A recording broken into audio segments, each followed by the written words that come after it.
ছাত্র জনতার গণ অভ্যুত্থানের মুখে পালিয়ে ভারতে অবস্থানরত মানবতা বিরোধী অপরাধে ওয়ারেন্টভুক্ত আসামি শেখ হাসিনা যেন বক্তব্য না দেন, সেজন্য ঢাকায় নিযুক্ত ভারতীয় ভারপ্রাপ্ত হাই কমিশনকে তলব করে প্রতিবাদ নোট দিয়েছে পররাষ্ট্র মন্ত্রণালয়।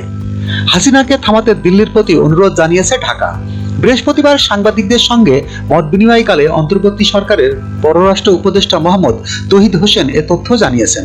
পররাষ্ট্র উপদেষ্টা বলেন, ভারতকে আমরা লিখিতভাবে অনুরোধ করেছি শেখ হাসিনাকে সংযত করার জন্য, যেন উনি এ ধরনের বক্তব্য না দেন যেটা বাংলাদেশের বিপক্ষে যাচ্ছে।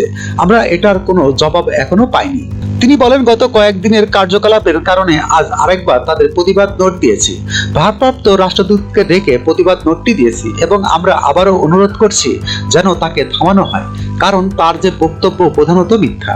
উনি যেসব কথা উল্লেখ করেছেন সেটা এক ধরনের অস্থিতিশীলতা উস্কে দিচ্ছে বাংলাদেশে। এজন্য আমরা অনুরোধ করেছি এই অনুশীলনটা বন্ধ করার জন্য।